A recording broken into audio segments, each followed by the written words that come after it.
Maka materi hari ini kita akan coba bahas tentang tuntunan Rasulullah SAW di bulan Ramadan. Ya. Quran surah ke-59 Al-Hasyr di ujung ayat ke-7. Ya. Kita ambil kaidah umum dulu sebentar. Wa ma ataakumur rasulu fakhudhuh wa ma nahakum anhu fantahu. Ini kaidah umum ya, kaidah dasar sekali. Kata Al-Quran, wa ma ataakumur rasulu fakhudhuh.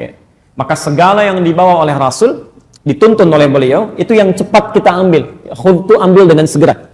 Khudh min amwalihim shadaqah. Quran surah 9 ayat 103. Kalau zakat sudah harus dikeluarkan, maka cepat ambil.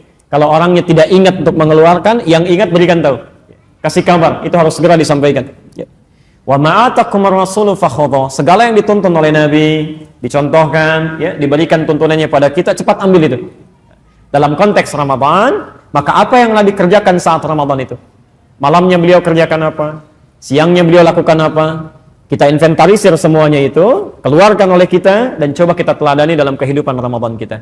Nah, dari ayat ini, kita coba akan keluarkan kira-kira amalan-amalan apa yang dikerjakan oleh Rasulullah SAW dari mulai malamnya menuju fajarnya sampai dengan siangnya.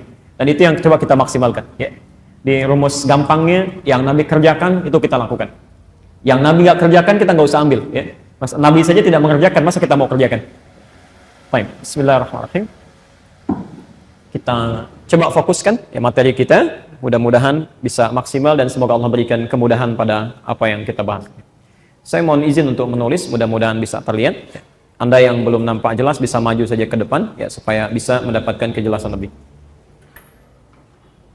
Mudah-mudahan bisa efektif ya, karena kami akan berhenti di 2:30 ya. Jadi kalian harus berangkat, jadi 2:30 nanti kita berhenti. Kalau ada yang mau ditanyakan, saya berhenti jam 2, Anda bisa tuliskan dari sekarang. Baik, bismillahirrahmanirrahim. Bapak dan Ibu sekalian, kita akan coba dulu membuat peta ibadah di bulan Ramadan. Ya, dari sini nanti kajian kita akan mencoba dimulai. Bismillah. Peta ibadah Ramadan. Kita mencoba untuk petakan dulu kira-kira ibadah apa saja yang dikerjakan oleh Nabi, di waktu kapan, dan bagaimana cara kita memaksimalkannya. Baik. Secara umum, amaliyah Nabi SAW di bulan Ramadan itu dibagi pada 3 bagian. Dibagi pada 3 bagian waktu utama. 1, ada ibadah yang dikerjakan di waktu malam-malam Ramadan. Ibadah malam. Nanti Anda cek ya, kira-kira 4 malam ke belakang ini sudah maksimal belum? Jangan-jangan Anda diberikan kesempatan malam ini karena masih ada yang kurang kemarin. Ibadah malam. Dalam bahasa Arab disebut dengan lail. Al-lail. InsyaAllah. Anda pernah dengar Lailatul Qadar. Ya, malam Al-Qadar. Jadi kalau sudah pakai lailah, nggak usah pakai malam lagi. Ya. Ada yang memohon, ya Allah anugerahkan kepada hamba malam Lailatul Qadar. Itu kelebihan. Ya.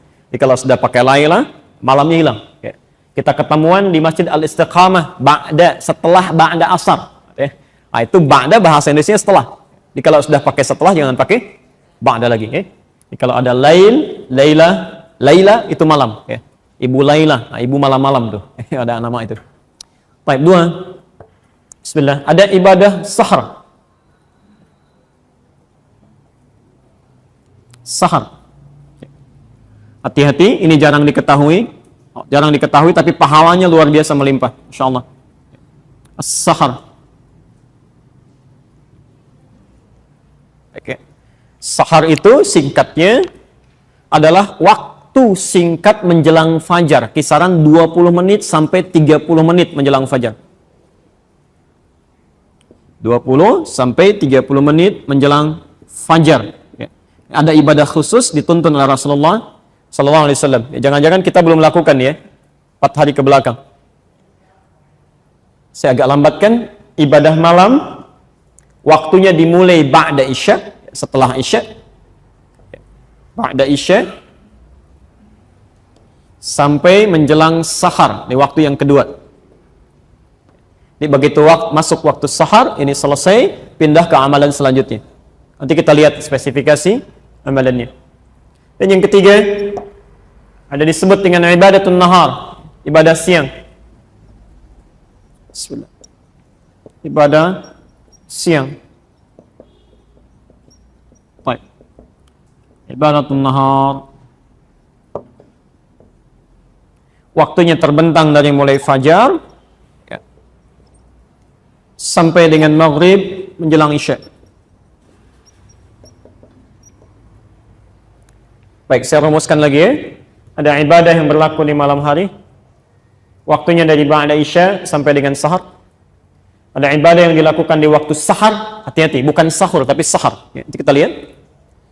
Dari 20 menit sampai 30 menit menjelang fajar. Dan ibadah yang berlangsung di waktu siang dari fajar sampai maghrib. Sekarang kita ada di fase yang ketiga. Nanti kita lihat kira-kira sudah maksimal atau belum. Bismillah, kita agak cepat. Ibadah malam atau ibadatul lail setidaknya ada 3 ibadah. Saya ulang, ada 3 ibadah yang dimaksimalkan oleh Nabi SAW dari awal Ramadan sampai akhirnya. Dari awal Ramadan sampai akhirnya. Tidak pernah beliau tinggalkan. Ya, tidak pernah beliau tinggalkan. Ya. 1, ada yang wujudnya berupa salat. Ya. Mudah-mudahan terlihat salat. Nanti kita lihat ya, nanti kita turunkan. Yang kedua, ada yang berupa interaksi dengan Al-Quran. Ya. Interaksi dengan Al-Quran. Anda bisa baca, bisa mengkaji, bisa menghafal. Ya. Dan yang ketiga adalah memperbanyak zikir. Khususnya permohonan dari doa dan istighfar dan ampunan. Baik. Ini 3 ibadah yang dimaksimalkan oleh Rasulullah SAW di malam-malam Ramadan. Khususnya ini. Ya. Ada salat yang nanti kita akan kenal dengan tarawih itu. Ya. Kemudian ada interaksi dengan Al-Quran. Bahkan tiap malam Nabi membacakan di hadapan Jibril. Kemudian yang terakhir adalah memperbanyak zikir dan istighfar. Semua ibadah ini ya, khususnya dimulai ba'da isya. Ya. Jadi kalau nanti Anda menunaikan salat dimaksudkan ini, ya tarawih dalam bahasan kita nanti, maka tidak boleh dilakukan sebelum Anda menunaikan isya dulu. Jadi kalau Anda terlambat datang ke masjid, misal ya, ingin beribadah tarawih ini, imam terlihat sudah menunaikan salat tarawihnya, sementara Anda belum salat isya, maka Anda harus isya dulu baru menunaikan qiyamnya. Mari kita rinci 3 ibadah ini. Seperti apa Nabi menunjukkannya? Apa keistimewaannya? Yang apa kira-kira yang bisa kita raih dari ibadah ini? Hati-hati ya. Saya sarankan dan tekankan sekali lagi. Hati-hati betul dalam menunaikannya karena pahalanya begitu melimpah. Kalau Anda tidak tunaikan saat ini atau tidak maksimalkan, maka Anda mesti menunggu lagi tahun depan. Dan maaf beritanya tahun depan belum tentu kita hidup. Jadi kalau Anda kehilangan sekarang belum tentu dapat ya, yang akan datang. Baik, bismillah kita mulai dari yang pertama. Saya mohon izin, boleh saya hapus dulu yang ini? Ya, supaya mudah untuk menulisnya. Baik, kita mulai yang pertama, ibadah salat. Salat. Di masyarakat dikenal dengan istilah tarawih. Ya. Kita keluarkan dulu hadis-hadisnya ya. Kita bertanya pada Nabi, seperti apa gambarannya, nanti baru kemudian kita jabarkan lebih dalam lagi. Ya. Kalau kita melihat hadis-hadis Nabi SAW, kita akan perhatikan bahwa istilah tarawih itu hampir tidak ditemukan dalam hadis. Jangankan hadis sahih, hadis palsu pun Anda nggak akan dapati. Tapi bukan berarti salah ya, nanti kita akan lihat di akhir. Apa maksudnya? Ternyata Nabi menyebutnya dengan qiyam. Qiyam. Ya. Beliau sampaikan, qiyam, ini bahasa beliau. Ya. Man qama Ramadhan imanan wa ihtisaban, ghufira lahu ma taqaddama min dhanbi. Ya, kata Nabi, siapa yang bisa menunaikan qiyam Ramadan di malam itu, benar dia tunaikan karena Allah, dia berburu pahala dengan bermuhasabah, maka Allah akan berikan kepadanya, perhatikan, kalau benar salatnya, akan diampuni seluruh dosanya yang pernah dia kerjakan sampai malam itu. Ya. Anda bisa temukan itu di Al-Bukhari, nomor hadis ke-37, Kitabus Siyam. Ya. Atau kadang kalau Anda punya kitab cetakan berbeda, atau syarah Fathul Bari-nya, misalnya, salah satu contohnya itu bisa berbeda ya nomornya kalau Anda menggunakan syarah ya. Misal ada terbitan Fathul Bari syarah Sahih Al-Bukhari karangan Ibnu Hajar Al-Asqalani ya. Kalau terbitan Darul Hadis ya, cetakan Darul Hadis ya. Itu ada di jilid yang keempat halaman 291, kitab salat tarawih, kitab pembahasan nomor ke-31. Ya. Nomor hadisnya 2008 sampai 2009. Posisinya sebelah kiri paling atas ya. Ini yang terbitan Darul Hadis cetakan tahun 2002. Ya. Ukuran 17 kali 26 cm. Baik. Nah, dari segi waktu pelan-pelan kita bahas dulu. Waktu penunaiannya, ya, istilah salatnya disebut oleh Nabi SAW dengan qiyam. Lihat apa pentingnya istilah qiyam ini. Di dalam Quran, kata qiyam itu dibagi pada dua bagian. Pertama, ada yang disebut dengan qiyamul lail. Ya, qiyamul lail, yaitu salat yang ditunaikan waktunya ba'da isya, ya, dengan sunnah rawatibnya tanpa didahului dengan tidur dulu. Jadi kalau Anda misalnya bangun di malam hari ingin menunaikan salat setelah isya tanpa didahului dengan tidur, ya, apakah langsung setelah isya atau malamnya misal, ya, Anda pulang dari dinas atau ibu pulang dari satu tempat, ya, belum sempat tidur kemudian salat, itu salatnya disebut dengan qiyamul lail. Ya. Dalilnya ada di Quran surah 73 ayat 1 sampai 20 Al-Muzammil. Sebut dengan qiyamul lail. Ya. Hati-hati ya, seringkali ada di satu instansi tertentu, lembaga atau bahkan sekolah mengadakan acara mabit, malam bimbingan iman dan takwa, salah satu paketnya qiyamul lail, tapi pada tidur dulu. Nah, itu secara fikih kurang tepat. Ya. Kalau qiyamul lail nggak tidur. Kalau tidur dulu kemudian malamnya bangun, itu disebut dengan tahajud istilah Qurannya. Tahajud. Ini yang kedua. Quran surah ke-17 Al-Isra ayat 79 sampai 81. Ya. Wa minal laili fatahajjad bihi, tahajud.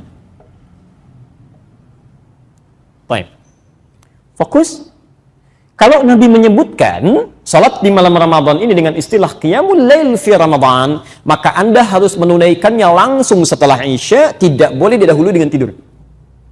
Tapi kalau Nabi sebutkan tahajjud fi Ramadan, itu artinya kita harus tunaikan setelah tidur dulu, baru malamnya bangun. Tapi ketika Nabi menyebutkan dengan nama umumnya qiyam, mencakup dua hal ini yang di luar Ramadan, ya, maka itu dari sisi waktu ada kemudahan bagi kita untuk menunaikannya. Di antum ingin kerjakan setelah Isya, setelah Isya langsung sholat tuh boleh, silahkan, gak ada masalah. Tapi kalau sekiranya ada keinginan untuk istirahat dulu, malamnya bangun, atau ada sementara yang mendapatkan kemacetan, pulang telat dari kantor, ingin istirahat dulu, malamnya baru sholat, sah, ingin ditunaikan di malam harinya. Waktunya membentang dari ba'da Isya sampai menjelang fajar di sahar. Jelas di sini? Jadi itu yang pertama, kenapa disebut dengan qiyam, untuk menunjukkan dari fleksibilitas penunaiannya, kemudahan waktunya. Baik, saya agak pelankan sedikit. Ya Rasulullah, kami sudah tahu insya Allah waktu penunaiannya, salatnya disebut dengan qiyam. Sekarang bagaimana cara kami menunaikannya? Ya, cara kami menunaikannya. Baik, Bapak dan Ibu, terkait dengan cara penunaian qiyam ini, maka ada dua topik bahasan yang harus kita ketahui dengan dalam. Satu, segi jumlah rakaatnya. Berapa rakaat kita tunaikan? Pelan-pelan. Saya izin hapus ini ya.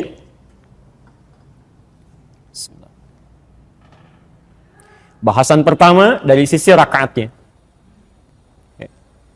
Ya Rasulullah, bagaimana cara kami menunaikannya? Pertama, berapa rakaat kami tunaikan? Ya, kira-kira berapa rakaat? Jangan dikira-kira, kita tanya pada Nabi ya. Kalau dikira-kira nanti nggak nyampe itu. Tanyakan pada Nabi, berapa beliau kasih keterangan, itu yang coba kita pilih dan kita lakukan. Oke? Baik, bahasan pertama tentang rakaat ini, saya turunkan dulu dalilnya. Dari situ baru kita coba pahami setiap keterangan-keterangannya. Ya. Satu, kaidah umumnya ada di hadis Muslim, nomor hadis 749, diriwayatkan oleh Abdullah bin Umar, ya, Ibnu Umar radhiyallahu anhuma. Ya Rasulullah sallallahu alaihi wasallam, kalau kami ingin menunaikan qiyam, berapa rakaat kami tunaikan? Ya, baik, mari fokus. Keterangan pertama, hadis Muslim nomor hadis 749 dari Abdullah bin Umar, disingkat jadi Ibnu Umar radhiyallahu anhuma. Saya bacakan hadisnya. Qala Rasulullah sallallahu alaihi wasallam, Rasulullah sallallahu alaihi wasallam pernah bersabda, salatul laili, ya, salat malam itu qiyam, masna masna, silahkan Anda boleh tunaikan minimal 2 rakaat, salam. 2 rakaat, salam. Jadi Anda bisa mulai dengan 2 rakaat, kemudian salam. Ya. Selesai 2 rakaat, kemudian salam. Sampai berapa rakaat ya Rasulullah? Ya. Ternyata beliau tidak sebutkan berapa rakaatnya. Yang menarik beliau sebutkan batas waktunya. Wa idza khasyya ahadakumul fajra falyutir rak'atan wahidah. Dan jika Anda sedang menunaikan salat ini, tiba-tiba khawatir fajar akan segera datang, masuk waktu sahar, ya, maka segera tutup dengan tunaikan 1 rakaat witirnya. Witir 1 rakaat. Ya. Saya mau tanya, kira-kira kalau ada orang salat dari ba'da isya, 2 rakaat sampai menjelang fajar, berapa rakaat itu salatnya? Kalau dalam teori ilmu hadis, ini menunjukkan pada bilangan banyak tanpa batasan. Sepanjang ada kemampuan. Ya. Jadi standar pertama, saya ulang, standar pertama dalam jumlah bilangan rakaat tarawih ya, atau qiyam itu, kata Nabi, pertama silahkan sesuai dengan kemampuan, kami tidak berikan batasan khusus. Ya, tapi minimal 2 rakaat, salam, 2 rakaat, salam. Jelas? Tapi kita bertanya, ya Rasulullah, kalau kami tidak diberikan tuntunan standar dari rakaat, khawatirnya nanti orang seenaknya saja. Ya, malam ini 2, besok baru 4. Ya. Besoknya lagi 6, besoknya lagi turun ke 2 lagi, ya. Maka tidak akan stabil ibadahnya, semaunya, seenaknya. Apakah berkenan Rasulullah SAW ya, menyontohkan kepada kami bilangan standar yang kiranya mudah diikuti? Ya.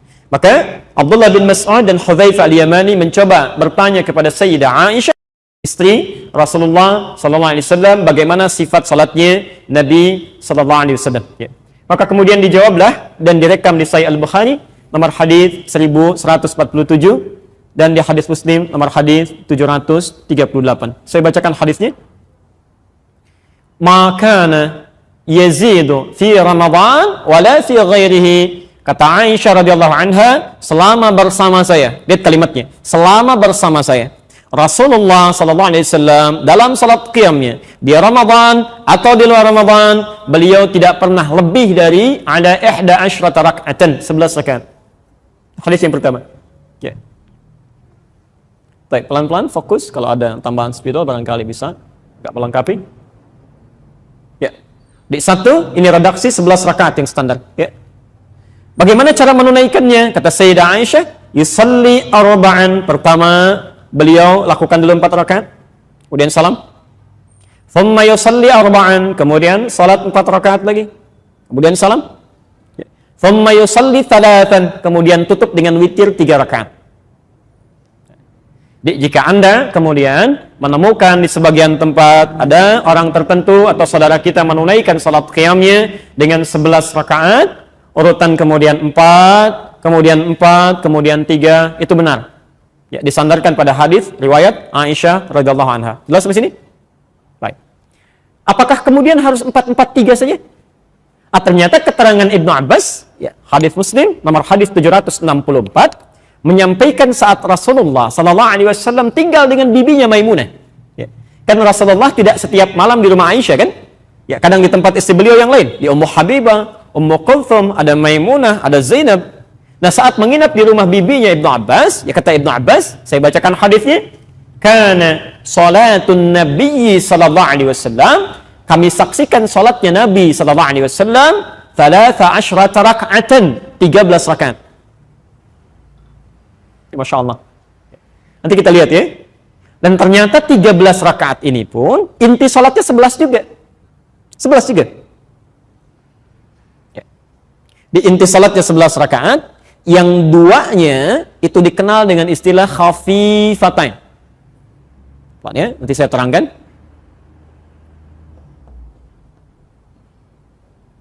Ya, khafifatain. Khafifah itu ringan, ya. Khafifatain 2 rakaat yang ringan, ya. Maksudnya pembuka sholat. Kalau kita warming up lah ya, supaya sebelum kita tunaikan yang intinya, hati kita sudah ada ketersambungan dengan Allah. Ya.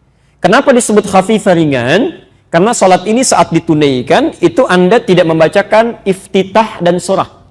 Hanya Al-Fatihah saja. Ya, jadi begitu takbir, Allahu Akbar, langsung ta'awudz, ya, sampai selesai Fatihahnya, kemudian Anda langsung rukuk, i'tidal, sujud, demikian selanjutnya sampai 2 rakaat. Ya, karena itu disebut ringan. Jadi nggak usah baca surat ya. Ya Nabi aja nggak baca, masa Anda mau baca? Ya, jangan terlampau soleh, ya. Baik, cukup sampai Al-Fatihah saja. Baik, yang 11 rakaatnya ini intinya. Ini intinya. Ternyata ditunaikan 2 rakaat salam, 2 rakaat lagi salam, 2 rakaat lagi salam, dan 2 rakaat salam, 2 rakaat salam plus witir 1. Kalau berhenti di 8, witirnya 3. Baik. Jadi saat Anda misal mendapati di satu tempat atau Anda sendiri yang melakukan 11 rakaat dengan rumusnya 2, 2, 2, 2 ditutup dengan 3 rakaat witir atau 1 witir di akhir, maka itu pun sah dilakukan berdasar hadis yang tadi kami sebutkan. Jelas di sini? Ya, jadi tidak ada masalah di sini. Baik. Yang selanjutnya, sekali. Bukankah Nabi terkadang salat dengan sahabat yang lain? Bahkan di Ramadan 3 malam beliau salatnya kan dengan sahabat lain, ya. Dia tunaikan di masjid, baru selebihnya dengan istri-istrinya atau di rumah beliau, ya. Baik, keterangan Umar bin Khattab dikuatkan oleh Utsman bin Affan, bahkan nanti Ibnu Abbas juga meriwayatkan ini. Nabi pernah menunaikannya dan Umar kemudian menguatkan memilih dengan 20 rakaat plus 3 witir. Jadi, ini 11, 13, ini 23. Ya, 23. 20 tarawihnya, witirnya 3. Masya Allah. Bahkan nanti ada yang sampai 36. Ya. Ada yang sampai 40, Ubay bin Ka'ab. Ya. Dan jadi imam nanti di masa Umar bin Khattab. Ya. Tapi kalau rumusnya di atas 11, di atas 13, misal sampai 23, 36 dan selebihnya, maka rumusnya tidak menggunakan 4-4 tapi 2-2. 2 rakaat salam, 2 rakaat salam, ya, sampai 10 kali, baru witirnya 3. Oke? Jadi di sini ada kemudahan bagi kita dalam menunaikan salat qiyam dalam bilangan ini. Silahkan Anda tunaikan semampu yang bisa kerjakan. Ini ada batasannya. Silahkan dipilih. Ya. Di Madinah misalnya, kalau Anda umrah sekarang, ikut tarawih di sana, itu dari sejak zaman Imam Malik sampai sekarang rata-rata 36 rakaat. Anda akan salat 36 rakaat. Witirnya 3. Kalau Anda ke Mekah itu 23 rakaat. Ya, 20 qiyamnya, 3-nya witir. Lingkaran sekitarnya sebaliknya lagi 11, ya. Baik Syekh bin Baz memilih 11, ya. Kemudian ada yang 13, gak ada masalah, ya. Bahkan ada yang sampai 40, ya. Jadi kalau kita masih mengacu pada dalil-dalil ini, silahkan ada yang bisa menjadi standar patokan untuk kita. Yang salah tetap satu golongan saja, yang tidak sholat. Di sepanjang masih ada yang sholat, ya kaidahnya ada di sini, maka tidak perlu kita berselisih pada sesuatu yang dituntun oleh Nabi. Jelas ya? Cuma nanti di akhir kita akan lihat, kalau Nabi menunaikan 11, bagaimana cara sholatnya? Ya kalau sekiranya ditunaikan 20, bagaimana cara sholatnya? Nanti di situ baru kita paham, oh ternyata kalau 11 begini maksudnya. Kalau 20 segini arahnya. Ya? Jelas ya? Baik. Sekarang bahasan keduanya. Bismillah. Ya Rasulullah, kami sudah tahu sekarang bisa memilih baik itu 11, ya, ada yang 13 ataupun lebih daripada itu. Ya. Sekarang pertanyaan kami ya Rasulullah sallallahu alaihi wasallam, bagaimana cara menunaikannya? Ya. Baik yang 11 atau selebihnya, sifatnya seperti apa? Sifat salat Nabi-nya. Ini saya mohon fokus di sini karena ini yang paling menentukan. Anda sampai 100 rakaat pun tapi tidak mengikuti sifat salat Nabi yang ini, maka tidak berfaedah salat kita. Ya. Kata Nabi, maaf ya, Rabba qa'imin laisa lahu min qiyamihi illa as-sahar. Tidak sedikit orang yang menunaikan qiyam di malam Ramadan tapi tidak mendapati apapun. Ingat, tidak mendapati apapun. Maghfirah tidak dapat, rahmat tidak dapat, pahala juga tidak dapat. Dia cuma capek begadang saja. Itu ruginya fatal. Ruginya fatal. Maka mari kita lihat bahasan keduanya setelah tahu jumlah rakaatnya. Sekarang kita belajar bagaimana sifat salat Nabi. Ini yang penting. Ya. Sampai para ulama menulis beberapa buku tentang sifat salat Nabi sallallahu alaihi wasallam. Ya. Baik, mari kita lihat keterangan dari Abdullah bin Mas'ud dan Hudzaifah al-Yamani ketika bertanya tadi pada Sayyidah Aisyah radhiyallahu anha. Di riwayat yang sama Al-Bukhari nomor hadis 1147, ya, di hadis Muslim nomor hadis 738. Ya. Saya sempurnakan jawabannya. Di jawaban pertama tentang rakaatnya. Nah, tentang sifatnya kata Aisyah, la tas'al an husnihinna wa tulihinna. Tapi kamu tidak usah tanya, kata Aisyah. Jadi jawaban majaz, kiasan ya. Tapi gak usah tanya tentang bagusnya dan panjangnya bacaan. Ya. Bagaimana khusyuknya, gerakan-gerakannya, keindahan bacaannya. Masya Allah. Kemudian Abdullah bin Mas'ud dan Hudzaifah al-Yamani mencoba untuk bisa mendapati itu. Ya. saat sholat di belakang Nabi SAW, maka Masya Allah, ya. Lihat komentar Abdullah bin Mas'ud. Ya. Tapi sebelumnya, saya ingin berikan gambaran dulu ya. Ini sahabat mulia Abdullah bin Mas'ud radhiyallahu anhu, termasuk di antara kalangan sahabat yang paling indah bacaan Qur'annya. Paling bagus. Bahkan pernah satu ketika beliau membacakan Quran, itu pohon-pohon bergerak, Bu. Ya. Angin kemudian bertiup kan. Beliau kemudian diam, tenang lagi situasi. Dibacakan, bergerak lagi. Ketika disampaikan pada Rasulullah SAW, lihat komentar Nabi. Kata Nabi, ketika engkau bacakan itu, malaikat turun berebut untuk mendengarkan bacaan. Saking indahnya. Tapi ketika beliau sholat di belakang Nabi, perhatikan komentarnya. Kata beliau, tidak pernah saya mendengar satu bacaan seindah bacaan Nabi. Jadi kalau dibacakan, Masya Allah, ada ketenangan dalam jiwa. Dibacakan tentang surga, seakan-akan segera ingin masuk ke dalamnya. Dibacakan tentang neraka, bergetar, kita khawatir. Ya, kalaupun sekedar diperingati, itu bacaan Nabi. Dan rakaatnya tenang, gerakan-gerakannya. Kadang setelah salam beliau diam dulu, duduk sejenak istirahat sambil berdoa kepada Allah. Pelan-pelan. Kalau Anda melakukan satu aktivitas tertentu, kemudian berdampak pada ketenangan jiwa, ada kenyamanan dalam roh, itu dalam bahasa Arab disebut dengan tarwihah. Tarwihah. Dari kata rahatun, ya, raha. Ya. Asalnya dari kata roh. Sudah jadi bahasa Indonesia, raha, rehat, ya, rehat. Ya. Beda dengan istirahat. Rehat beda dengan istirahat. Kalau rehat tuh waktunya sebentar, ya. 10 menit, 15 menit itu rehat. Kalau ditambah dengan ista, ya, dalam kaidah bahasa Arab, ziyadatul mabna tadullu ala ziyadatil ma'na. Ditambah hurufnya, bertambah maknanya. Kalau istirahat agak panjang. 30 menit, 1 jam itu istirahat. Ya. Tapi kenapa disebut dengan rehat dan istirahat? Karena saat Anda melakukan itu, ya tujuan utamanya untuk memberikan kelapangan pada roh. Supaya jiwa tenang, pikiran lapang, deh. Makanya ada orang kan yang tiduran sampai 2 jam, sampai bisa berkata begini, aduh saya nggak bisa istirahat. Padahal dia tidur kan? Ya karena jiwanya belum lapang, pikiran masih belum tenang. Nah kalau Anda melakukan aktivitasnya, ya, aktivitas dilakukan, ke roh ada kelapangan, ke jiwa menjadi tenang, itu tarwihah.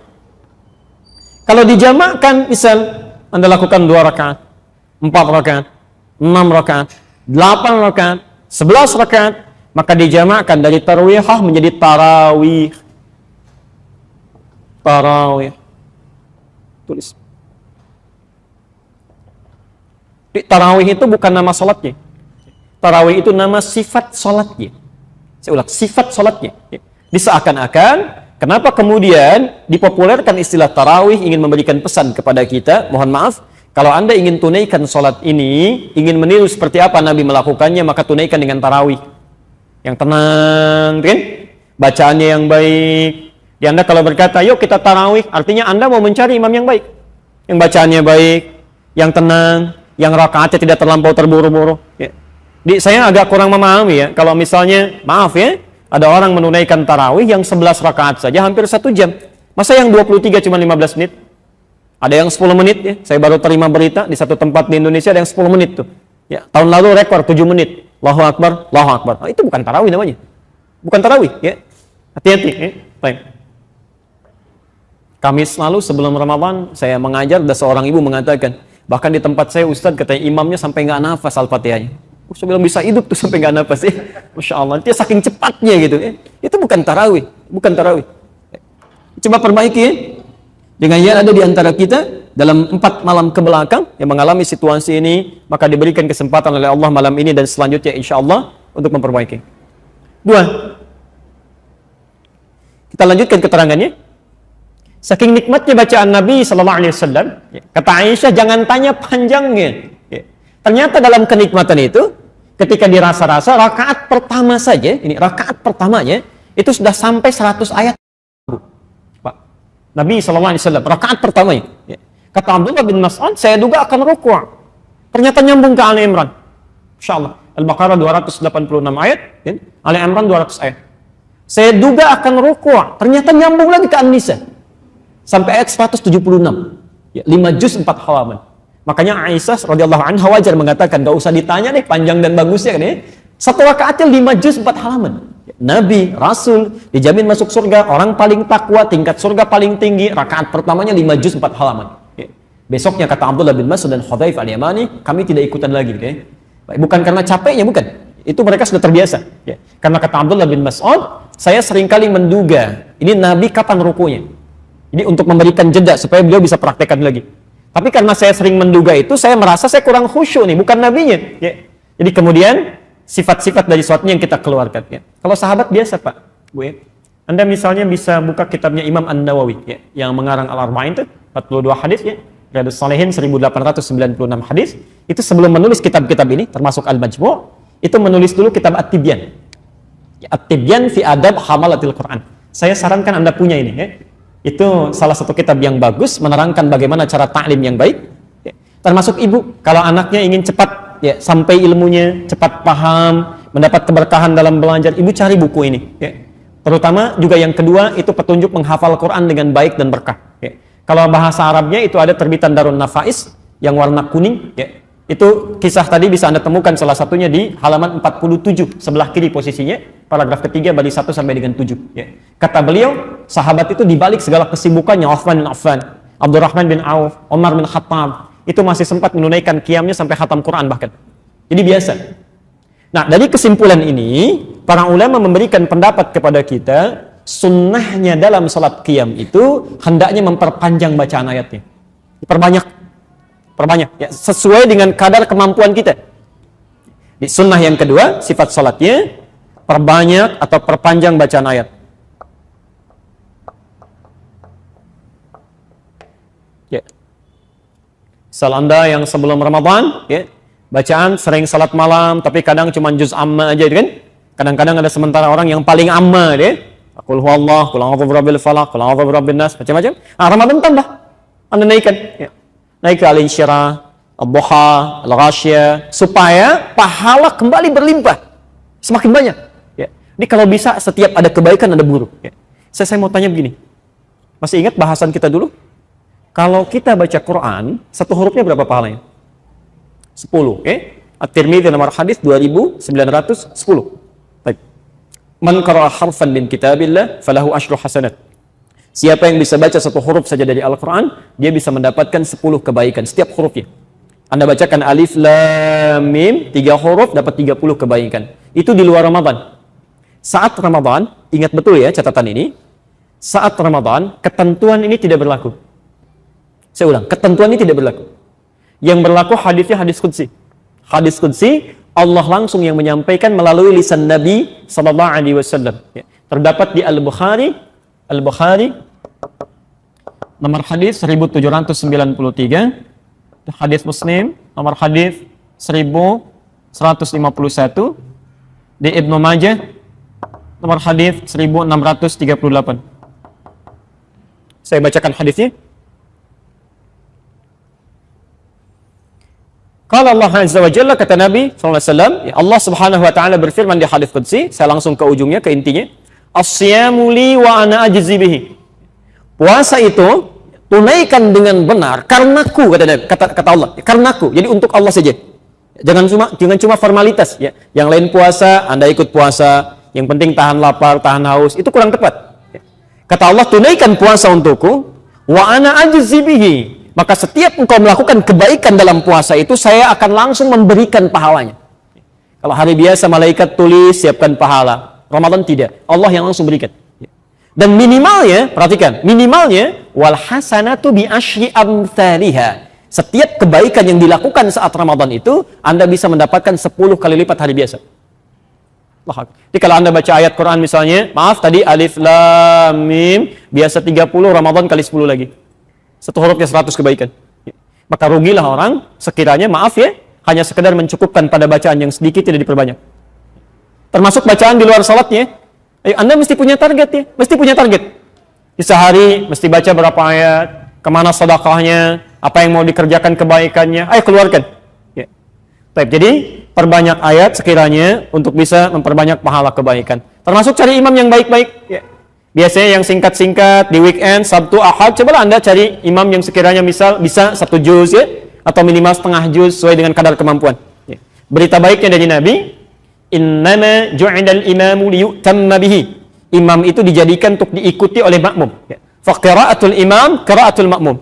Yang dibacakan oleh imam, makmum mendapati bagian dari bacaannya, termasuk pahalanya. Jadi kalau imam sudah baca dicukupkan, termasuk pahala sebanyak apapun yang dibacakan oleh imam, itu makmum dapat bagiannya. Jelas di sini?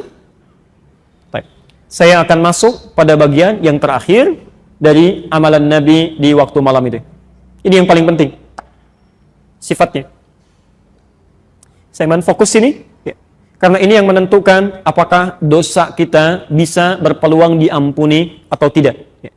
Demi Allah saya katakan, Anda jangan buang-buang peluang ini ya. Kalau kemarin belum maksimal, malam ini maksimalkan. Lihat sifat yang terakhir, yang ketiga. Kata Nabi, man qama ramadhana imanan wahtisaban. Imanan wahtisaban. Rumusnya sifat yang ketiga, lakukan karena Allah, karena iman. Ya. Hati-hati, kenapa dalam tarawih ini disebutkan ada imanan? Ya. Kata para ulama, karena sementara orang kadang-kadang menunaikan qiyam ini untuk formalitas saja. Yang penting sudah tarawih. Kok cepat? Yang penting tarawih daripada enggak. Itu capek itu. Buang-buang energi saja. Tapi yang menarik, wahtisaban. Dengan dia yang kedua, berusaha berburu pahala sebanyak-banyaknya, tapi dengan cara, ini dia, mengevaluasi dirinya, bermuhasabah. Nanti kita terangkan. Bermuhasabah. Ini saya kira jarang dilakukan ini ya. Jarang dilakukan. Baik. Saya lambatkan sedikit. Kita lihat bagaimana caranya. Rumus dari Nabi, kalau Anda sedang menunaikan qiyam tarawih itu, maka di sela-selanya isi dengan ihtisab. Ihtisab. Ya, mencari pahala dengan cara mengurangi dosa. Bermuhasabah, evaluasi diri kita. Kira-kira sampai sholat itu, ya berapa banyak dosa pernah kita kerjakan sampai kita rukuk dan sujud itu. Caranya, misal, saat Anda rukuk, apalagi sujud, ya, Anda kan bisa memilih di antara doa sujud itu, misal ada Subhanakallahum wa bihamdika Allahumma ighfirli. Maha suci Engkau ya Allah. Hamba memujimu. Ampuni hamba ya Allah. Ampuni hamba dalam sujud ya. Ampuni hamba ya Allah, Allahumma ighfirli. Tapi maaf, bukan cuma di lisan. Kalau di lisan nanti hambar cara Anda sholat. Ya. Begitu Anda mengucapkan Allahumma ighfirli, seketika coba diingat-ingat, hadirkan suasananya. Sebetulnya Anda pernah berbuat dosa apa dari balik sampai Anda sujud itu, sampai Anda meminta kepada Allah untuk diampuni. Coba ingat-ingat, ya. Hadirkan suasana itu. Misal, maaf, dosa sebagai pribadi dulu, dari ujung kepala sampai ujung kaki. Begitu Anda mengucapkan Allahumma ighfirli, coba ingat dosa mata ini, dosa mata. Ya. Jangan dari balik lah, dari tadi bangun saja sampai dengan sekarang, berapa mata pernah melakukan kesalahan? Salah lihat di TV kan, yang nggak boleh dilihat, dilihat. Di jalan kesini pun kadang-kadang masih salah lihat. Di handphone keliru lihat. Ya. Belum telinganya, belum lisan salah bicara, belum kaki salah melangkah. Maka bagaimana dari balik sampai dengan Anda hidup saat itu? Kemudian maaf, status di rumah tangga. Misal Anda sebagai anak, berapa kali pernah menyakiti orang tua? Ibu pernah menangis, ayah pernah kecewa. Barangkali ada sementara orang tua yang hatinya memang masih sakit, tapi terpaksa senyum. Ya, itu dibuka tuh di akhirat nanti itu. Ya, faman ya'mal mithqala dzarratin khairan yarah wa man ya'mal mithqala dzarratin syarran yarah. Ya. Coba ingat-ingat, ya. Anda dosa sebagai suami, sebagai seorang istri sebaliknya, berapa kali pernah saling mengecewakan, saling mengkhianati tanpa pernah disampaikan? Dosa sebagai orang tua pada anaknya, dosa sebagai tetangga, Anda berapa kali membicarakan tetangga saat malam-malam diskusi dengan pasangan hidup pada hal yang tidak menyenangkannya? Dosa sebagai pegawai, coba ingat, ya, itu akan dihisab. Nah, kalau Anda betul-betul mengatakannya dan melakukan itu dengan benar, Allahumma ighfirli, Anda coba ingat itu. Bahkan setiap Anda salam, Assalamualaikum, Assalamualaikum, Anda tenang, Anda ucapkan, Allahumma innaka afuwwun tuhibbul afwa fa'fu anni. Ya Allah, Engkau yang maha pemaaf, maha pengampun dosa. Engkau mencintai orang-orang yang minta maaf, ya Allah. Memohon ampunan kepadamu. Ya Allah, ampuni hamba, ya Allah, ampuni, ya Allah. Jangan diwafatkan dalam keadaan masih ada dosa yang dibawa. Tadi saya sebutkan Imam At-Tirmidzi. Itu Imam At-Tirmidzi, nama aslinya Muhammad. Tinggal dari Tirmidzi, disebut At-Tirmidzi. Lahir 209 Hijrah. Ini ulama besar, Pak, Ibu. Ulama besar. Hafal Quran, hafal hadis, banyak menulis kitab hadis, amalan luar biasa, tahajud tiap malam, puasa Masya Allah banyak ditunaikan. Tapi di akhir hidupnya, itu masih sempat menangis sampai buta matanya. Tidak banyak orang tahu, itu buta matanya karena menangis. Ketika ditanya, ya Syekh Liba, kenapa? Kata Imam At-Tirmidzi, saya takut ketika diwafatkan oleh Allah belum cukup bekal saya untuk pulang. Anda bisa nggak bayangkan? Ada imam besar, hafal Quran, tahu banyak hadis, menulis kitab, banyak amalnya, masih sempat menangis di ujung hidupnya karena takut ketika meninggal dunia makalnya kurang. Ya. Ada orang bukan imam besar, jadi makmum saja jarang tahajud tiap malam, belum hafal Quran, belum tahu hadis, merasa aman dengan hidupnya. Masih di ujung hidupnya masih karaokean juga, mau sampai kapan itu? Coba lihat kembali kepada Allah, coba lihat ukuran amalan kita. Ada seorang syekh, ini kisah nyata, ulama besar, jalan dengan muridnya. Nanti di amalan siang saya ingin terangkan ini, tapi khawatir waktunya tidak masuk. Ya.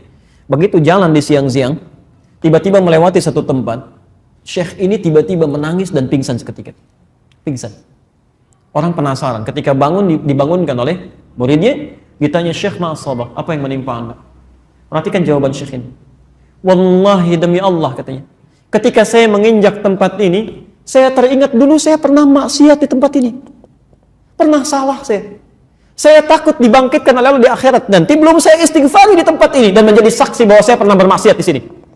Anda bisa bayangkan, ya. Seorang ulama lewat satu tempat merasa pernah punya salah, langsung beristighfar di situ. Dia istighfar sampai pingsan. Ya. Mungkin maksiat ulama barangkali dalam tanda petik ya, lupa beristighfar, lupa bacakan ayat ya, atau lupa zikir, itu dianggap maksiat dan bisa jatuh menangis tersungkur. Hasan Al-Basri itu dalam setiap tausiahnya, mau'izahnya itu 10 menit sekali bisa pingsan. Ya, saking peka ini perasaannya. Hasan Al-Basri itu masya Allah, begitu beliau membuka kalimatnya Alhamdulillahi Rabbil Alamin, tiba-tiba menangis. Jamaah ikut menangis, beliau pingsan. Ketika selesai 5 ughmiya alaih, kenapa bisa pingsan? Kata beliau, "Saya mengatakan segala puji bagi Allah Tuhan semesta alam, tapi saya takut ketika memuji itu memang tidak benar pujian saya. Selama ini saya masih layak, masih ingin dipuji, masih banyak ingin diangkat, disanjung. Saya takut ketika memuji Allah ternyata saya selalu ingin dipuji." Pingsan. Ketika mengatakan ayyuhan nas ittaqullah, hai Bapak Ibu sekalian, tingkatkan takwa kepada Allah, pingsan lagi. "Kenapa Syekh? Saya takut saya katakan pada orang-orang, kalian tingkatkan takwa, saya sendiri menurut Allah belum takwa." Itu sampai pingsan. Makanya saat malam Allah berikan gambaran melalui lisan Nabi, ada peluang kita untuk mengevaluasi diri. Bahkan siang ini, ya, di antara amalan siang itu kan redaksinya sama, cuma berubah katanya. Kalau malam man qama, kalau siang man sama. Man sama. Al-Bukhari nomor hadis 38-nya, di nomor hadis 1904 dan 1905. Man sama Ramadhana imanan wahtisaban. Siapa yang menunaikan puasa Ramadannya diisi dengan iman karena Allah dan dia berburu pahala dengan mengevaluasi dosanya. Ya. Maksudnya Anda misal ke kantor tuh ya, Anda coba lihat di tempat mana Anda pernah berbuat maksiat, Anda istighfar. Di jalan Anda istighfar. Jangan-jangan di mobil Anda pernah kecam orang lain, Anda klaksonin orang tanpa hal yang dibenarkan. Allahu akbar, astagfirullah ya Allah, salah hamba, salah. Itu ghufira lahum ma taqaddama min dhanbi. Kalau benar Anda melakukan itu, dalam qiyamnya saja Allah ampuni semua dosa-dosa yang pernah dilakukan kalau benar tobatnya sampai dengan saat itu. Sampai dengan saat itu. Maka Masya Allah peluang banyak. Kenapa Anda tidak ambil?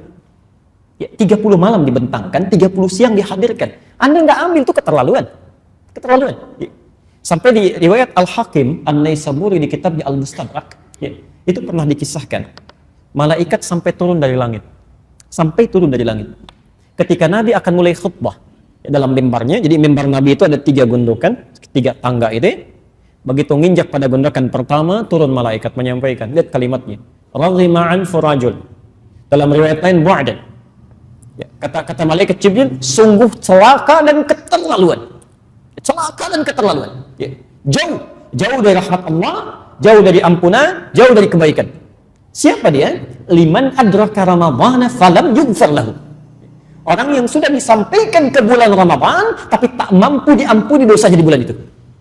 Kata Nabi, amin. Demi Allah saya katakan, biasanya Nabi yang berdoa, malaikat yang aminkan.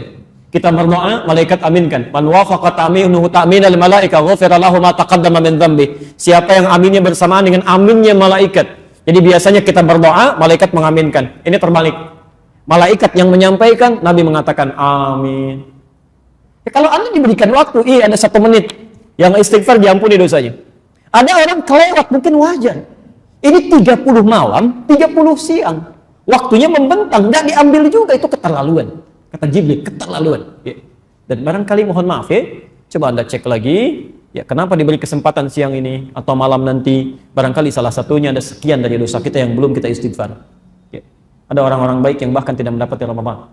Syekh Ali Mustafa Yaqub, Profesor Tuti Alawi, ada sahabat-sahabat yang lain, ada imam besar Masjid An-Nabawi beberapa saat sebelum Ramadan. Allah panggil pulang. Itu kami begitu datang ke Madinah, sudah ramai, ternyata hari Sabtu itu ya ada salah satu imam besar yang diantarkan sampai ke Baqi, kita sholatkan sama-sama. Itu Masya Allah, yang nyolatkan banyak, karyanya banyak, hasilnya banyak, jariahnya luar biasa. Allahu Akbar, sesuai dengan ajalnya, ya pulang. Kamu nggak dapat Ramadan, sudah bekalnya sudah cukup. Dosa sudah berkurang, istighfar banyak dilakukan, sudah pulang aja. Ya ayat Tuhan nafsul mutmainnah. Dapatkan kenikmatan alam kubur. Di Ali Imran 169 itu sampai 171. Kamu hamba-hamba yang masih hidup nih, saya berikan kesempatan. Allahu Akbar. Ayo cepat istighfari. Dapatkan kebaikan. Jadi kalau Nabi sudah sampaikan keterangannya, ya, ayo coba kita maksimalkan. Tapi itu bagian yang pertama. Kedua, saya agak cepat ya. Ada amalan kedua sunnah Nabi sallallahu alaihi wasallam yang dilakukan di waktu sahar. Dilakukan di waktu sahar. Di amalan pertama sudah kita selesaikan, ya salat sudah, interaksi dengan Quran sudah kita bahas tadi secara umum, ya. Kemudian zikir dan doa istighfar sudah kita bahas juga. Ya. Amalan kedua sahar. Sebentar.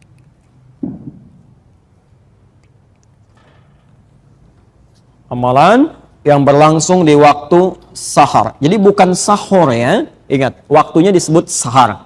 Nanti sahur itu beda artinya ya, beda maknanya. Amalan yang berlangsung di waktu sahar, ya.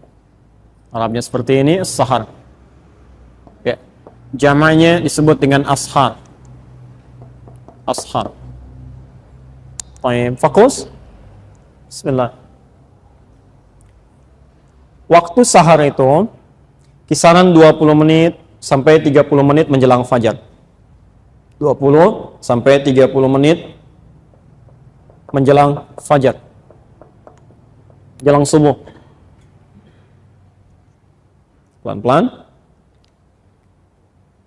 Baik, jadi kalau sekarang misal ya subuhnya 4.36 misal saja. Sen. Maka waktu sahar ini kurang lebih di kisaran jam 4 ya, jam 4:06. Baik. Sekarang fokus. Seluruh aktivitas yang dikerjakan di waktu sahar ini, nama aktivitasnya disebut dengan sahur. Di sahur itu pekerjaannya, aktivitasnya. Namanya disebut dengan sahur. Sahur. Jadi baik itu makan, Anda berdoa, baca Quran, istighfar, itu aktivitasnya disebut dengan apa? Sahur. Maka di sini Nabi menyampaikan, lihat di antara sunnah yang pertama, ada dua sunnah. Tasahharu fa inna fis sahuri barakah. Ya. Lihat cara menerjemahkannya ya, perhatikan cara menerjemahkannya. Tasahharu, makanlah kalian di waktu sahar. Awas, jangan salah ya. Di makan sahur itu artinya makan yang dilakukan di waktu sahar. Fa inna fis sahuri barakah. Kalau Anda bisa melakukan ini kata Nabi, Allah akan berikan tambahan keberkahan, ziyadatul khair, barakah. Sebentar kita bahas masalah yang penting dulu ya. Baik, kata Nabi yang sunnah itu makan di waktu sahar. Ya disebut dengan sahur. Kapan sahar itu? Kisaran 20 menit, 30 menit sebelum fajar. Jadi kalau Anda misalnya ingin menunaikan sahur, makan sebelum puasa itu, yang sunnah dilakukan 30 menit paling awal sebelum subuh. Ini yang disebut makan sahur. Jadi kalau jam 3, setengah 3, itu belum sahur. Itu terlalu awal. Ya? Itu sama hukumnya dengan Anda makan jam 10 malam, jam 11, kan? Kadang-kadang dari masjid sudah ada suara setengah 3, kan? Sahur. Nanti malam kasih tahu, belum. Ya? Belum masuk, waktunya belum. Ya? Itu masih terlalu awal. Ya. Nah kalau Anda bisa kerjakan, ya Rasulullah apa faedahnya? Ya? Kenapa harus kami pepetkan ke fajar, menjelang fajar, kisaran 20-30 menit? Kata Nabi, kalau Anda bisa kerjakan ini, fa inna fis sahuri barakah ini, Anda bisa dapatkan ini. Ya. Barakah itu dalam istilah fikih, itu ziyadatul khair, bertambahnya satu manfaat dan kebaikan. Di manfaatnya akan lebih banyak kata Nabi dibandingkan Anda makan di awal-awal. Ya. Kalau Anda makan jam 3, setengah 3, kan? Itu energi akan bertambah, ada kekuatan. Ya. Tapi beda ketika Anda makan menjelang fajarnya 30 menit. Misal tadi subuh 4.36, maghribnya jam berapa? Tempat kami 17.48 ya. Baik. Misal saja 17 Masa 17.50 misalnya, ya. Sekarang 17.58, 17.50 misal saja. Berapa jam Anda menahan lapar dan haus? Kalau kita asumsikan misal ini 13 jam ya. Kalau kita asumsikan misal di sini 13 jam. Misal saja. Sekarang Anda makan minum sebelumnya, setengah jam sebelumnya. Ya, berarti taruhlah plus 30 menitnya, walaupun pas 13 jam sebetulnya. Ya. Berarti Anda tahan lapar dan haus kisaran ini. Tapi kalau Anda mulai makannya jam 3, setengah 3, berarti plus Anda tahan lapar plus 1 jam lagi. Ya. Dari segi kekuatan sudah tidak berimbang. Ya. Antum yang kisaran waktu seperti ini bisa lebih mudah. Ya. Kami dapat undangan ke Tokyo, itu Masya Allah dikirimkan waktu sholatnya, subuhnya setengah 3. Bisa bayangkan. Maghrib jam 7. Isya jam 9. Jadi kalau langsung tarawih, kemudian langsung misal ada ta'lim, tausiah, ada diskusi, selesai jam 12, setengah 3 ketemu subuh. Ya. Di Jerman sekarang 22 jam. 22 jam. Ya. Di Belanda 20 jam. 20 jam. Jadi kalau misalnya Anda tambah lagi sebelum itu Masya Allah, luar biasa. Ya. Cara kita menyikapinya. Maka demi itu, yang pertama, lakukan, ini tuntunan, ini ada pahala di sini. Ya. Dan yang kedua, dampak dari ketahanan yang lebih tinggi itu dampaknya ke ibadah.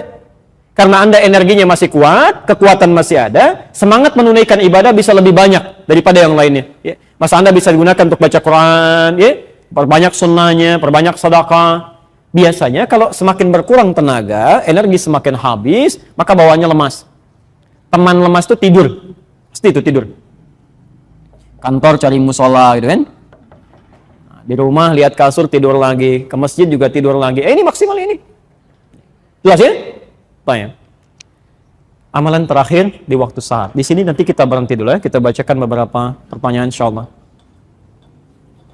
Bismillah. Saya mohon Anda fokus pada yang terakhir ini karena ini pahala luar biasa, langsung disebutkan di dalam Al-Qur'an. Dan ini kalau Anda tidak lakukan ruginya luar biasa. Rugi luar biasa demi Allah saya katakan. Anda kalau bisa kerjakan ini, itu jaminannya di Quran, mendapatkan nikmat surga yang tidak biasa. Surga paling indah, bisa melihat Allah tanpa hijab, ada keterangan di Quran, ya. Nanti kita bacakan, bahkan disebutkan redaksi Qurannya, bahkan bisa dikatakan tingkatnya bisa lebih besar dibandingkan dengan surga. Lebih indah, lebih tinggi. Ya. Baik. Tadi ibadahnya di waktu apa namanya? Sahar. Kalau dijamakan jadi apa? Ashar. Baik. Quran surah ke-51 ayat 18. Ayat 18 itu amalannya. Kalau ingin ayat lengkapnya dengan anugerahnya, Anda bisa mulai dari ayat 15-nya. Jadi di situ langsung disebutkan pahalanya, di surganya di mana, kenikmatannya seperti apa dari ayat 15 sampai ayat 23. Di antara amalannya yang fokus kita sekarang ayat ke-18-nya.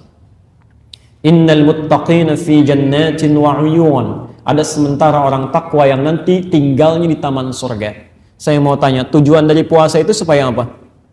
Takwa. La'allakum tattaqun. Al-Baqarah ayat 183. Tattaqun 19 kali diulang dalam Al-Qur'an. Baik, sekarang lihat. Nanti kalau Anda bisa takwa, di antara orang takwa ini ada yang tinggalnya di taman surga.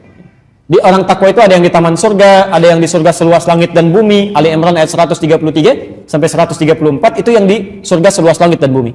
Yang di taman surga itu lebih indah.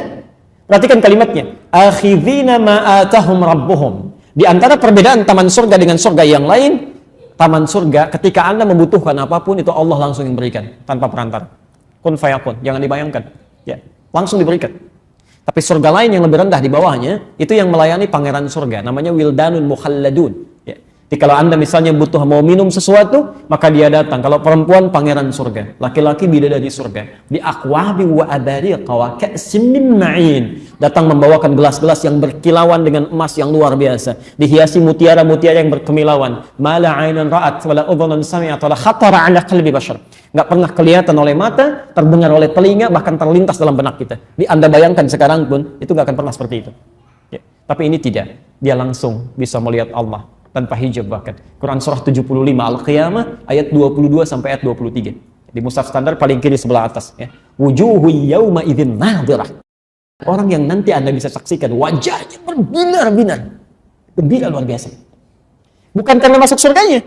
Ya. Ila rabbiha nadhirah. Dia bisa lihat Allah langsung tanpa hijab. Tanpa hijab. Ila rabbiha nadhirah. Allahu Akbar. Apa amalannya? Di antaranya Quran surah 51 ayat yang ke-18 itu. Wabil ashari hum yastaghfirun. Dan di waktu-waktu sahar itu mereka memperbanyak istighfar kepada Allah. Allahumma shalli ala Muhammad, istighfar. Minta ampun, istighfar. Baik. Jadi kalau bisa, saya sarankan Anda bagi dua waktu sahar. Ya, sebagian buat makan, sebagian buat istighfar. Ya. Misal Anda makan 20 menit pertama, silakan nikmati, nyaman. Setelah itu selesai Anda tutup. Siapkan diri Anda untuk mendekat pada Allah. Itu waktu-waktu paling luar biasa. Bahkan di hadis qudsi nanti saya bacakan di akhir hadis qudsinya. Dan orang yang pertama menerima dari Nabi itu 31 orang sahabat senior. Dari Abu Bakar, Umar, Uthman, Ali dan lain sebagainya. Itu Masya Allah. Perhatikan ya. Yanzilu tabaraka wa ta'ala. Allah subhanahu wa ta'ala senantiasa mengamati. Ya. Senantiasa mengamati ila sama'i dunya, ke langit dunia. Di akhir sepertiga malam. Akhir menjelang fajar. Tadi. Kemudian mulai berkata pada hambanya. Fayaqulu ya ibadi, hai hambaku, siapa yang memohon rahmat kepadaku aku berikan, yang meminta aku kabulkan, wa man istaghfara li ghafartu lah, dan bila ada orang yang memohon ampunan kepadaku, aku ampuni seketika dosa-dosanya. Aku ampuni seketika dosa-dosanya. Saya mau kepada yang pertama dulu, jika Anda bisa maksimalkan di sini amalan Qur'annya, wabil ashari hum yastaghfirun, mereka beristighfar. Maaf, kalau mereka itu satu orang atau dua orang? Banyak. Artinya Anda bisa amalkan bersama keluarga. Jangan cuma sendiri-sendiri. Coba lihat dampaknya, efeknya kepada kita itu ketika Anda duduk selesai makan dengan keluarga, mulai simpan makanan, teguhkan hati kita. Yuk kumpul bareng-bareng. Mulai ayahnya dulu, ya, memberikan gambaran. Ma, kalau selama ini papa punya salah termasuk pada kalian anak-anakku, mohon dimaafkan. Barangkali diamanahi oleh Allah sebagai seorang ayah, tapi belum bisa jadi ayah yang baik dalam pandangan Allah. Mohon doakan papa. Sekiranya diambil lebih dulu, diampuni dosa-dosa papa. Ada rezeki yang belum sampai pada kalian. Ya Allah, mohon ampuni. Ibunya sambung, Pak, mama juga mohon maaf. Sekiranya belum bisa menjadi istri yang sempurna, mama bagi kalian yang baik. Tolong doakan supaya lebih baik merawat kalian. Yang paling indah ketika anak-anak Anda berkata, maaf Pak, kami juga mohon maaf. Ya Allah, ampuni. Belum bisa jadi anak yang saleh, belum bisa menghafal Quran, memberikan mahkota di kemudian hari. Ya Allah, ampuni kami. Ketika semuanya sudah larut dalam kebaikan, tiba-tiba semuanya mengatakan, Ya Allah, ampuni kami, Ya Allah. Ya Allah, ampuni kami. Astagfirullahaladzim. Astagfirullahaladzim. Itu Masya Allah, turun ampunan Allah bagi satu keluarga itu. Ghafirallahu ma taqaddama min dhanbi. Selesai, diampuni dosanya. Ghafartulah, kata Allah, diampuni dosanya. Kata Ibnu Qayyim Al-Jauziyah, jika Anda memiliki waktu yang sangat singkat, tapi punya banyak permohonan, maka dahulukan istighfar, perbanyak. Ketika Anda diampuni dosanya, maka Allah akan mengabulkan permohonan Anda bahkan sebelum Anda memintanya. Sebelum Anda memintanya. Saya berikan rumus turunannya di Quran ya. Ini tidak mudah memahaminya. Quran surah 33, Quran surah 3, ayat 31. Posisi paling kiri di atas agak ke tengah sedikit. Qul in kuntum tuhibbunallaha fattabi'uni yuhibbukumullah wa yaghfir lakum dzunubakum. Lihat kalimatnya. Qul, ya. Allah menyampaikan, katakan Muhammad, in kuntum tuhibbunallaha, jika kalian serius mencintai Allah, ya. Fattabi'uni, buktikan cinta itu dengan mengikuti aku, ikuti Nabi. Ya. Jadi kalau Anda merasa cinta dengan Allah, ikuti Nabi. Ya. Bukan cuma salatnya saja, ya. Tapi aktivitas kita, bangun, coba bagaimana lihat Nabi bangun tidurnya. Makannya seperti apa, jalannya bagaimana, coba kita ikuti pelan-pelan. Kalau Anda bisa lakukan itu, lihat turunannya ya. Yuhibbukumullah, Allah akan cintai kita. Cinta Allah. Nah, sekarang perhatikan persamaan ini. Ya, saya pernah terangkan ini juga dalam kesempatan yang lain. Kalau Allah sudah mencintai seseorang, maka ternyata yang pertama diberikan itu bukan dunia. Bukan. Ya. Wa yaghfir lakum dzunubakum, Allah akan ampuni dosanya. Allahu Akbar. Ampunan dosa. Jadi kalau Anda dicintai oleh Allah, maka pertama yang dilakukan diampuni dosa itu. Nah, sudah habiskan. Kamu nggak usah punya dosa lagi. Pulang. Ya. Bukankah kalau ada seseorang pernah punya salah pada Anda macam-macam dan minta maaf, yang pertama Anda lakukan kan memaafkan dulu ya? Kalau Anda sudah senang kan Anda bisa berikan apa saja? Masya Allah. Allah ampuni dosanya. Jadi kalau ada yang dicintai Allah, diampuni dosanya. Sekarang lihat sini. Sifat cinta itu selalu memiliki sifat akan selalu memberi bahkan sebelum diminta. Coba perhatikan, ketika anak Anda lahir, saking cintanya, padahal dia nggak minta. Pakaian dibelikan yang paling bagus, Ada mainan yang paling bagus, bahkan nggak pengen Anda belikan juga, ya. Saking cintanya tuh. Ya. Bukankah setelah dewasa Anda tunggu sampai minta? Kadang-kadang belum dikasih juga. Ya. Jadi ketika semakin tinggi tingkat cinta, dia akan memberikan bahkan sampai tidak pernah dimintakan sebelumnya. Jelas sampai sini? Nah, jadi lihat persamaannya. Cinta Allah menghadirkan ampunan. Maka kata para ulama, orang yang persamaan terbaliknya, orang yang sering memohon ampunan kepada Allah, maka lebih cepat mendapatkan cinta dari Allah Subhanahu wa taala. Kalau dibalik, cinta menghadirkan ampunan. Berarti orang yang semakin lama, semakin sering minta ampun, semakin cepat mendapatkan cinta Allah Subhanahu wa taala. Kalau cinta Allah sudah datang karena sering istighfar, maka Anda jarang minta ampun, Allah sudah menyiapkan kebutuhan Anda. Ya. Coba mulai. Ya. Barangkali kita diberikan kesempatan sampai malam kelima ini, hanya sekadar Anda bisa melakukan itu. Bismillah, kenapa Anda tunda? Maksimalkan. Ya. Jangan banyak mainnya. Ibadi, khalaqtuka lil ibadah fala tal'ab. Kata Allah, hambaku, kamu ini saya ciptakan untuk ibadah, jangan banyak main. Jangan banyak main pada yang tidak penting maksudnya, pada yang tidak penting. Tapi godaannya tidak mudah ya. Ya, begitu Anda mau makan supaya suasana ada sedikit banyak, ya tidak terlalu sepi, Anda lihat TV ternyata racun semua di sini. Ya, coba lihat, perhatikan ya, yang tidak ada di luar Ramadan sampai ada di Ramadan. Orang tidak jelas tampilan macam-macamnya. Itu sesungguhnya ujian bagi kita. Matikan aja. Ambil suasana yang enaknya, manfaatkan. Cuma 10 menit kok. Nunggu besok lagi belum tentu hidup. Ya, mau kapan lagi kita ambil? Barangkali mungkin, maaf ya, diantaranya juga ada doa-doa Anda yang belum dikabulkan karena Anda harus melakukan pada saat itu. Barangkali begitu. Ya, cobalah mulai. Ya. Kadang memang setannya luar biasa tuh. Jam terbangnya tinggi sekali, Pak. Ya, Bu ya. Begitu ibu mau mulai, kadang diajak main-main juga tuh. Pak, yuk besok siap. Baik. Begitu dia mulai, Pak, mohon maaf selama ini mama belum sempurna, banyak salahnya. Emang, gitu. Kadang-kadang tetap masuknya itu. Perlu penyesuaian ya. Bismillah, mulai.